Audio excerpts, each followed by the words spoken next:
Hello hello, welcome everyone, welcome to the class. GDP की बात करेंगे आज। जीडीपी बहुत कंफ्यूजिंग हो जाता है कभी कभी, कोई बात नहीं, ट्राई करेंगे। जीडीपी के दो पार्ट है, सुनो ध्यान से।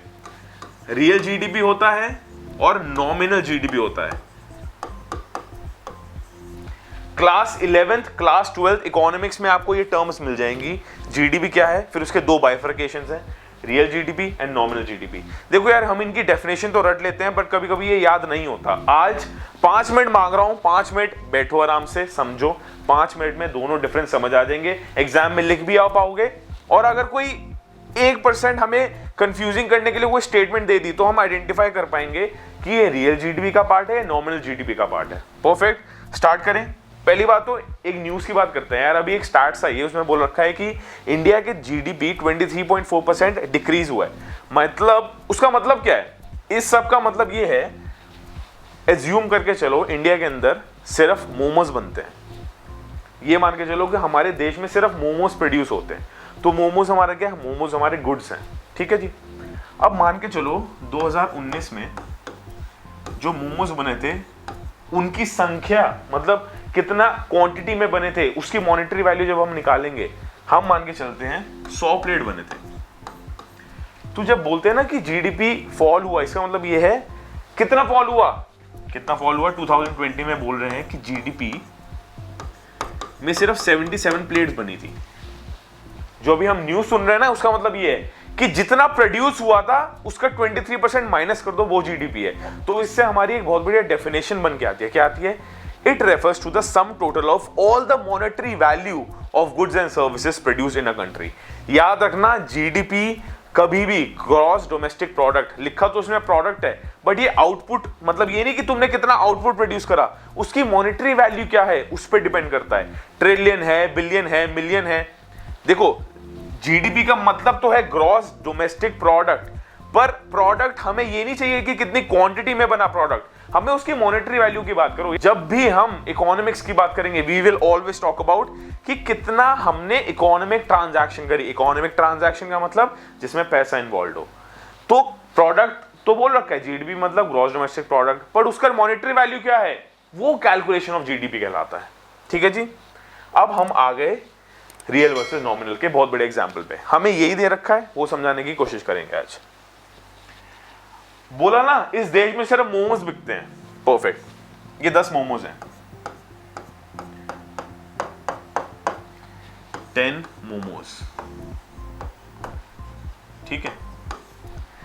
एक हाइपोथेटिकल ईयर लेके चल रहे हैं कि ये 10 मोमोज प्रोड्यूस हुए थे। अगर मैं यहां पे लिखूं ईयर, देखो अगर मैं यहां ईयर लिखूं तो मैं मान के चलूंगा कि ये हुए थे 2011-12 में।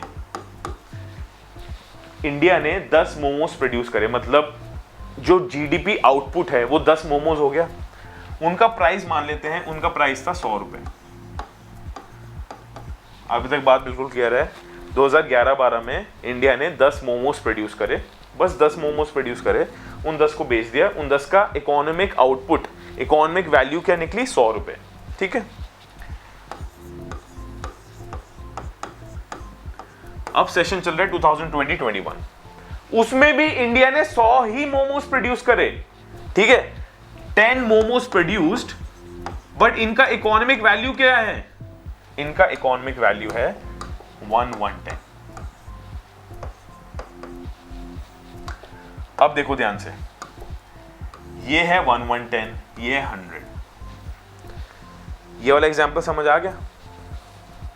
आई एम श्योर एग्जाम्पल तो बिल्कुल क्लियर हो गया होगा। 10 मोमोज बनाए 2011-12 में, उनकी कॉस्टिंग, वो बेचा कितने में? 100 रुपए में। 10 मोमोज बनाए 2020-21 में, उसकी कॉस्टिंग 110। अब मुझे एक बात बताओ, ये जो 10 रुपए का डिफरेंस है, ये क्या है? ये जो 10 रुपए का डिफरेंस आया, what is this difference? This difference is known as inflation, जो हमारी नॉर्मल इकोनॉमिक टर्म है। यार ये पूरा मैं बोर्ड्स के हिसाब से गाइड कर रहा हूं आपको कि आपको क्या लिख के आना है। ये इन्फ्लेशन है।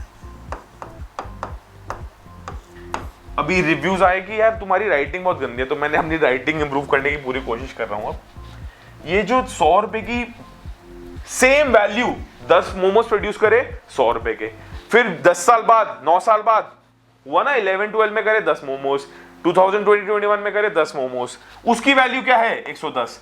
तो हमारे जो डिफरेंस है यार ये इन्फ्लेशन की वजह से। आप बोलोगे इन्फ्लेशन क्या है?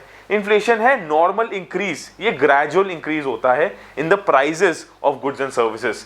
ये सिर्फ एक फैक्टर पे डिपेंड नहीं करता, ये ऑल ओवर वर्ल्ड की इकोनॉमिक कंडीशंस क्या चल रही है उस पर डिपेंड करता है। कभी कभी नेशन के हाथ में होता ही नहीं कि वो इन्फ्लेशन को कंट्रोल कर पाए, तो जितने इकोनॉमिक एक्टिविटीज वर्ल्ड एक्टिविटीज चल रही हैं वो इन्फ्लेशन उस पर डिपेंड करेगा। होता क्या है? Normal increase, gradual increase in the prices of goods and services. तो ये जो 10 रुपए इन्फ्लेशन है, अब अगर मैं तुमसे पूछूं कि इन दोनों में से तुम्हारे हिसाब से जीडीपी बेटर किस ईयर का है? हमने इंडिया का एग्जांपल लिया ना, इंडिया का एग्जांपल लिया और हमने कहा कि 2011-12 में बने और 2020-21 में। तो ऑब्वियसली तुम कहोगे जिसकी वैल्यू ज्यादा है वो जीडीपी बेटर है, तो 1-1-10 बेटर है। आगे बात समझ। पर यार एक बात बताओ, ये जीडीपी हमने किसकी बात करी? ये हमने जीडीपी की बात करी नॉमिनल की।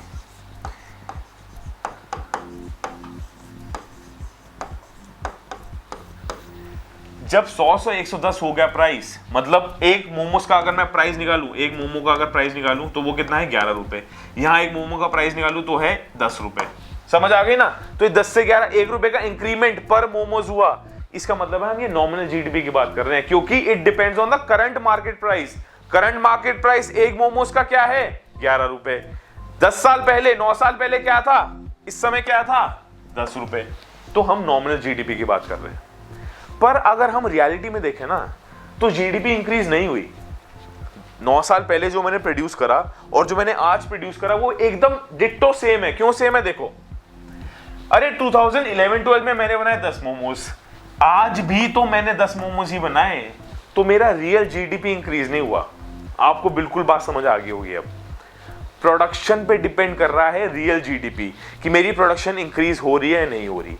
नॉमिनल जीडीपी वो है जो करंट मार्केट प्राइसेस पे एम्फेसिस कर रहा है। करंट मार्केट प्राइसेस के हिसाब से तो हमारी जीडीपी ग्रो कर गई 10 रुपए से, पर हम तब किसकी बात कर रहे हैं? नॉमिनल जीडीपी की। जब हम प्रोडक्शन की बात करें, जब हम रियलिटी में देखें कि यार कोई चेंज है या नहीं है, तो रियल जीडीपी हमें कोई चेंज नहीं दिखा रहा। इस पर्टिकुलर केस में nominal GDP shows improvement but real GDP remains unchanged. I hope ये बहुत आसान कॉन्सेप्ट है, ये पूरा पूरा लिख के आना, मजे आ जाएंगे। अगर अब भी समझ नहीं आया तो इसको सुनो, बहुत इंपॉर्टेंट बात है। तुम कहोगे इसको रटें कैसे? तो मैं बताता हूं कैसे रटना है। रियल जीडीपी रियलिटी में, real is equal to reality, real is equal to reality में हमारी ग्रोथ कितनी है, हमारी रियलिटी में ग्रोथ कितनी है। रियलिटी मतलब कितना ज्यादा प्रोडक्शन हो रहा है, वो रियल जीडीपी है। ठीक है। नॉमिनल जीडीपी मतलब करंट मार्केट प्राइसेस जिसमें इन्फ्लेशन इंक्लूडेड है, वो क्या है। जब भी ये डिफरेंस पढ़ो हमेशा इसके अंदर आ जाना, हमेशा इस एग्जांपल को नोट करना, बिल्कुल का सब समझ आ जाएगा। अब सुनो, नॉमिनल जीडीपी के अंदर क्या दे रखा है? It is the market value of final production of goods and services with in a country in a given period using that years prices. The market value of final production of goods and services with in a country in a given period using that years prices. अब यार उस particular year, इस particular year तो एक मोमोज का price 11 रुपए है ना, तो यही बोल रहे हैं नॉमिनल जीडीपी वैसे कैलकुलेट होगा। रियल जीडीपी कैसे कैलकुलेट होगा? It is the sum of economic output. Economic output क्या है इस कंट्री की? इस ईयर में 10 momos. Economic output produced in a year valued at predetermined base market price. अब देखो यहां पे एक बहुत इंपॉर्टेंट शब्द आया, predetermined base market price. इसको देख लो यार ध्यान से, ये क्या है? इसका मतलब ये है कि रियलिटी में अगर मुझे चेंज देखना है ना कि आया है या नहीं आया, तो मुझे करंट प्रोडक्शन, करंट ईयर की प्रोडक्शन को मल्टीप्लाई करना होगा बेस ईयर। बेस ईयर क्या है?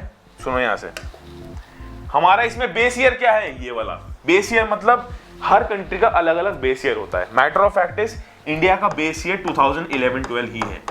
जब भी हम जीडीपी की बात करेंगे कहेंगे कि जीडीपी ठीक है, रियल जीडीपी हमें पता है क्या होता है, बट उसका बेस ईयर का ईयर कौन सा है? इंडिया में ईयर ये है, हर कंट्री में ईयर अलग अलग होता है। ठीक है। तो बोल रहे हैं प्रोडक्शन तो हमने करी 10 मोमोज इस साल में, पर इसका जो प्राइस है, अगर मेरे को रियल जीडीपी निकालना है, इसका जो प्राइस है, ये प्राइस होगा ना, यहाँ पे प्राइस से मल्टीप्लाई होगा, इसका मैं प्राइस कौन सा लूंगा? इसका मैं प्राइस लूंगा ये वाला 10 रुपीज पर मोमो। क्योंकि हमें बेस ईयर के प्राइस से करंट ईयर का आउटपुट मल्टीप्लाई करना है। देखो सेम बात बोल रहा है, सम total of economic output produced in a year valued at pre determined base market price. जो बेस मार्केट प्राइस क्या था, 10 रुपए पर मोमो। ठीक है जी। अब बात करते हैं इफेक्ट ऑफ इन्फ्लेशन। अब देखो हमने बात करी ना अभी, इसमें तो नॉमिनल में तो ऑलरेडी इन्फ्लेशन एडजस्टेड है। एडजस्टेड का मतलब क्या है, ऑलरेडी इंक्लूडेड है। यहां पे सुनो, it is already included since we are taking about the nominal prices that is market prices, which means हमने इन्फ्लेशन अकाउंट में ले लिया। नॉमिनल जीडीपी की बात करें तो हम इन्फ्लेशन अकाउंट में ले लेते हैं। रियल जीडीपी की बात करें, यहां पे लिखा है इन्फ्लेशन इज एडजस्टेड। यहां पे लिख लो एडजस्टेड का मतलब सब्ट्रैक्टेड। हम जब भी रियल जीडीपी की बात करते हैं, हम सारा का सारा एक्सक्लूड कर देते हैं। जितना भी इन्फ्लेशन और एक्सटर्नल फैक्टर्स है, हम एक्सक्लूड करके चलते हैं। Meaning the prices are modified according to the base year price. देखो base year price, base market price, base reality क्या है, तुम्हारा बेस क्या है, base year pricing. Nominal market pricing क्या है। परफेक्ट। यार ये लास्ट पॉइंट पे हम आ गए हैं, ये क्वेश्चन तुम्हारे लिए है। तुम खुद बताओ रियल और नॉमिनल जीडीपी में से कौन सा ज्यादा हाई होगा। मेरे हिसाब से नॉमिनल ज्यादा हाई होगा। ऐसा क्यों है, क्योंकि इन्फ्लेशन ना हर कंट्री की इंक्रीज हो रही है, डिफ्लेशन नहीं चल रही, हर चीज महंगी हो रही है। इन्फ्लेशन का सीधा मतलब ही ये है कि हर चीज महंगी हो रही है। तो हमेशा nominal GDP will always be higher than real GDP. Nominal हमेशा रियल से हाई होगा, ये आप नोट कर सकते हो। Nominal will always be higher than real और more accurate gauge of the economic progress. अगर आपको कोई कहे ना कि आपके हिसाब से बेटर जजमेंट क्राइटेरिया क्या है, I should take real GDP और नॉमिनल जीडीपी, तो you must always go with real. देखो ना, इस एग्जांपल को देख लो। मैंने 2011-12 में 100 रुपए का माल बेचा, 2020-21 में 110 रुपए का माल बेचा। नॉमिनल जीडीपी के हिसाब से मेरी जीडीपी इंक्रीज हुई, बट यार रियलिटी में वो बात नहीं है। रियलिटी में मेरी प्रोडक्शन सेम ही है। पहले साल भी, इस साल भी मैं 10 मोमोस बना रहा हूं और इस साल भी मैं 10 मोमोस ही बना रहा हूं। तो यार प्रोडक्शन की जब मैं बात करूं, रियलिटी में मेरा जीडीपी चेंज हुआ या नहीं हुआ, तो नहीं हुआ। तो जब भी आपको कहे कि इकोनॉमिक प्रोग्रेस को देखने का बेटर मेथड कौन सा है, वो है रियल जीडीपी कैलकुलेशन। तो इसी के साथ ये टॉपिक समाप्त। ये सेम का सेम एग्जाम्पल आप लिख के भी आ सकते हो एग्जाम में, फुल मार्क्स मिलेंगे, गारंटीड है। जल्दी मिलते हैं। इकोनॉमिक्स और बिजनेस स्टडीज की क्लासेस स्टार्ट हो चुकी है। Have a great one. अच्छा लगा तो लाइक जरूर करना यार। सी यू, बाय बाय।